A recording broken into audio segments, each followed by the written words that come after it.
নমস্কার, আরও একটি নতুন ভিডিওতে তোমাদের সবাইকে জানাই স্বাগতম। তো দেখো, বিডিও অফিসের তরফ থেকে অফিসিয়ালি গুরুত্বপূর্ণ নোটিশ পাবলিশ হয়েছে, যেখানে তোমরা উচ্চ মাধ্যমিক পাশ যোগ্যতা কিন্তু আবেদন করতে পারবে। আর শুধুমাত্র 5 নাম্বারের কিন্তু একটা ইন্টারভিউ রয়েছে।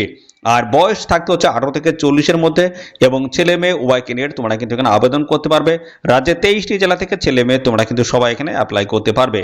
তো আজই কিন্তু ফর্ম ফিল আপ বন্ধুরা শুরু হয়ে গেছে। দেখো, লাস্ট ডেট বলা হচ্ছে 31শে জুলাই 2026। এই সময়ের মধ্যে তোমাদের কিন্তু এখানে আবেদন কমপ্লিট করে দিতে হবে। তো এই নিয়োগ সংক্রান্ত সমস্ত তথ্যগুলো আমরা পরপর স্টেপ বাই স্টেপ আলোচনা করবো এই ভিডিওতে। তো ভিডিওটি একদমই স্কিপ নয়, প্রথম থেকে শেষ পর্যন্ত দেখো। আর চ্যানেলে নতুন হয়ে থাকলে অবশ্যই এক্ষুনি চ্যানেলটিকে তোমরা সাবস্ক্রাইব করে রাখবে। এরকম নিত্য নতুন সমস্ত গুরুত্বপূর্ণ চাকরির অফিসিয়াল আপডেট সবার আগে আমাদের এই চ্যানেল থেকে পেয়ে যাবে। আর এই ভিডিওটি তোমরা রাজ্যের কোন জেলা থেকে দেখছো অবশ্যই জেলার নামটা কমেন্টে লিখে দেবে। তোমাদের জেলা থেকে যদি কোনো রকমের চাকরির অফিসিয়ালি নোটিশ যদি পাবলিশ হয়, সবার আগে কিন্তু আমার এই চ্যানেল থেকে জানতে পারবে। তার জন্য অবশ্যই তোমাদের জেলার নামটা এক্ষুনি কমেন্টে লিখে দাও। তো চলো, আমরা অফিসিয়াল যে নোটিশ রয়েছে, নোটিশ থেকে সমস্ত আপডেটগুলো তোমাদেরকে পরপর প্রোভাইড করে দিচ্ছি। তো দেখো, এখানে আবেদন করার জন্য তোমাদের কিন্তু যে যোগ্যতা থাকতে হবে সেটা হচ্ছে উচ্চ মাধ্যমিক পাশ যোগ্যতায় তোমরা কিন্তু এখানে আবেদন করতে পারবে। অর্থাৎ 12 পাস যোগ্যতায় কিন্তু এখানে আবেদন তোমরা কিন্তু করতে পারবে।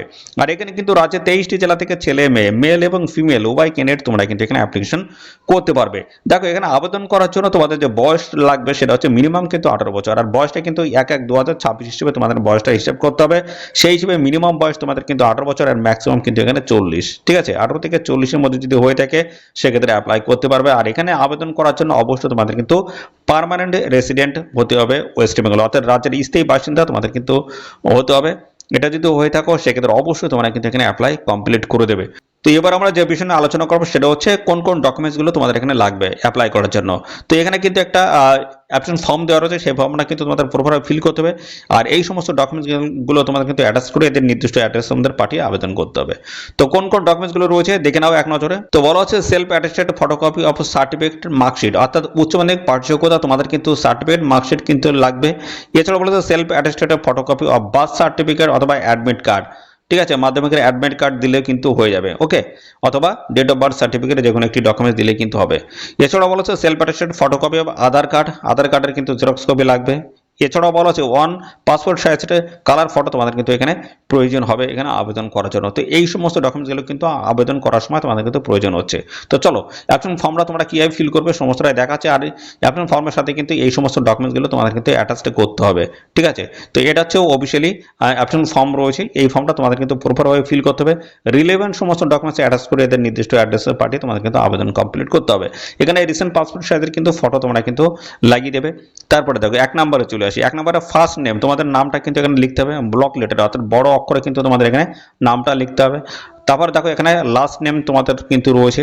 ঠিক আছে, এখানে তোমাদের নামটা লিখে দেবে ফার্স্ট নেম, তারপরে এখানে লাস্ট নেম মানে হচ্ছে তোমাদের টাইটেলটা কিন্তু এখানে লিখে দেবে। এবার দেখো 3 নম্বর বলেছে name of father's mother's spouse, অর্থাৎ এখানে বাবা মা বা এখানে যদি স্ত্রী যদি থাকে বা স্বামী যদি থাকে, যে ক্যান্ডিডেট আবেদন করছে তার যদি স্ত্রী থাকে বা যে ক্যান্ডিডেট আবেদন করছে তার যদি বা স্বামী থাকে, তাহলে সেই ক্ষেত্রে তার নামটা কিন্তু এখানে লিখতে হবে। সেটা হচ্ছে বড় অক্ষর, অর্থাৎ ইংরাজি ক্যাপিটাল লেটারে তোমাদের কিন্তু লিখতে হবে। ঠিক আছে, এবং এছাড়া বলা হচ্ছে জেন্ডার, তোমরা মেল না ফিমেল অবশ্যই সেটা কিন্তু লিখে দেবে। তারপর হচ্ছে 5 নম্বরে ডেট অফ বার্থ কিন্তু লিখতে হবে। সেটা হচ্ছে দেখো, এখানে বলা হচ্ছে ডে মান্থ ইয়ার হিসেবে তোমাদের কিন্তু এখানে লিখতে হবে। ঠিক আছে, এবং এটা কিন্তু বার্থ সার্টিফিকেট বা মাধ্যমিকের যে অ্যাডমিট রয়েছে সেটাই দেখে কিন্তু তোমাদের এই ডেট অফ বার্থটা কিন্তু বসাতে হবে। তারপর দেখো, আধার নাম্বারটা এখানে বসিয়ে দেবে। ঠিক আছে, এবং সেই ডকুমেন্টস কিন্তু অ্যাপ্লিকেশন ফর্মের সাথে অ্যাটাচ করতে হবে। পার্মানেন্টের অ্যাড্রেস অফ দ্য ক্যান্ডিডেট, অর্থাৎ যেখানে তোমরা বসবাস করছো তার সেই জায়গার অ্যাড্রেসটা কিন্তু প্রপারভাবে ফিল করতে হবে। গ্রামের নাম, তারপর পোস্ট অফিসের নাম, পিএস পুলিশ স্টেশনের নাম, তারপর ডিস্ট্রিক্ট রয়েছে পিনের নাম, তারপরে দেখো এখানে পিনকোডটা তোমরা কিন্তু বসিয়ে দেবে। এরপর হচ্ছে তোমাদের মোবাইল নাম্বারটা এখানে দিয়ে দেবে, এবং তারপর ইমেল আইডি দেবে, এবং এখানে যোগ্যতা 12 পাস অবশ্যই তোমরা কিন্তু লিখে দেবে, যেহেতু 12 পাস বা উচ্চ মাধ্যমিক পাস যোগ্যতা তোমাদের কিন্তু এখানে এই নিয়োগটা কিন্তু হচ্ছে। এবং দেখো 11 নম্বর বলা হচ্ছে percentage of mark obtain in board, অথবা দেখো বলা হচ্ছে কাউন্সিল এক্সামিনেশন ইন ক্লাস 12, অর্থাৎ 12 পাসের কিন্তু পার্সেন্টেজ অফ মার্ক কিন্তু এখানে দিতে হবে। ঠিক আছে, এবং দেখো এখানে বলকে মার্কশিটে যে পার্সেন্টেজ অফ মার্ক হচ্ছে সেটা কিন্তু বসাবে। তারপর দেখো 12 নম্বরে বলেছে percentage of mark obtain in board, দেখো কাউন্সিলিং এক্সামিনেশন 10th-এর কিন্তু এখানে পার্সেন্টেজ অফ মার্ক কিন্তু বসাতে হবে। 13 নম্বরে বলছে পার্সন উইথ ডিসেবিলিটি, অর্থাৎ এখানে যদি শারীরিকভাবে কেউ যদি অক্ষম হও, ঠিক আছে, বিকলাঙ্গ হোক, তাহলে সেক্ষেত্রে কিন্তু ইয়েস করতে হবে, যদি না হয়ে থাকো সেক্ষেত্রে নো কিন্তু করতে হবে, ওকে। এবং ডিসেবিলিটি যদি হয়ে থাকো সেক্ষেত্রে কতটা সেটা কিন্তু অবশ্যই জানাতে হবে যদি হয়ে থাকো। আর হয়ে থাকলে কিন্তু ইয়েস অবশ্যই কিন্তু লিখবে, যদি না হয়ে থাকে সেক্ষেত্রে নো লিখে দেবে। 14 নম্বরে বলছে প্রিফার্ড ভেন্যু অফ ট্রেনিং। ট্রেনিংগুলো তোমাদের কিন্তু হবে কলকাতা, কালিম্পং রয়েছে, বহরমপুর রয়েছে, ফারাক্কা, মারগ্রাম রয়েছে, এই সমস্ত লোকেশনে তোমাদের কিন্তু ট্রেনিংটা কিন্তু হবে। এবং যে লোকেশনটা তোমরা এখানে সিলেক্ট করতে চাও সেইখানে কিন্তু টিকমার্ক এভাবে করে দেবে। তো এখানে তোমরা কলকাতাও কিন্তু করতে পারো, কোনো অসুবিধা কিন্তু নেই। ওকে, একটা ডিক্লারেশন রয়েছে, তারপরে দেখো এখানে তোমাদের সিগনেচার করতে হবে, এখানে প্লেসের নাম দিতে হবে, জায়গার নাম, তারপরে এখানে ডেট দিলে কিন্তু হয়ে যাচ্ছে। পরবর্তী রয়েছে দেখো এখানে তোমাদের একটা রিসিপ্ট কপি, এটা কিন্তু অফিস ইউজ করবে, ঠিক আছে, এখানে তোমাদের নামটা লিখে দেবে, ঠিক আছে। এবং তারপরে দেখো এখানে ডিটেলস বলেছে কোন কোন ডকুমেন্টসগুলো লাগবে সেগুলো কিন্তু বলা হয়েছে। দেখো এখানে আধার কার্ড তোমাদের কিন্তু প্রয়োজন হবে, সার্টিফিকেট মার্কশিট কিন্তু প্রয়োজন হবে 10th-এর 12-এর, এবং এছাড়া তো কিন্তু বলা হচ্ছে দেখো সার্টিফিকেট মার্কশিট কিন্তু এখানে লাগছে, 10th এবং 12 উভয়ের কিন্তু লাগছে, সেটা কিন্তু বলে দিলাম। এবং পাশাপাশি পাসপোর্ট সাইজের কিন্তু কালার ফটো লাগবে 1 কপি। এছাড়া দেখো এখানে ডেট দেবে, এখানে সিল মেরে দেবে, ঠিক আছে। তো এরকম কিন্তু সমস্যাটা কমপ্লিট হয়ে গেল। এবং তারপরে তোমাদের কিন্তু যা যা ডকুমেন্টস এর আগে আমি বললাম সেই সমস্ত ডকুমেন্টস কিন্তু এই অ্যাপ্লিকেশন ফর্মের সাথে কিন্তু তোমাদের অ্যাটাচ করতে হবে। তো এবার দেখে নাও তোমাদের সিলেকশনটা কীভাবে হচ্ছে। অর্থাৎ এখানে তোমাদের একাডেমিক কোয়ালিফিকেশন থেকে কিন্তু রয়েছে তোমাদের 45 এবং ইন্টারভিউতে থাকবে তোমাদের 5, টোটাল কিন্তু 50 নাম্বারের উপর কিন্তু বেস করে তোমাদের কিন্তু এখানে সিলেকশনটা কিন্তু হবে। ওকে, এবং দেখো এখানে বলা হচ্ছে একাডেমিক থেকে তোমাদের থাকবে 45 দেখো, এবং ইন্টারভিউতে থাকবে তোমাদের 5, এবং টোটাল দেখো 50 নাম্বার তোমাদের কিন্তু এখানে থাকছে।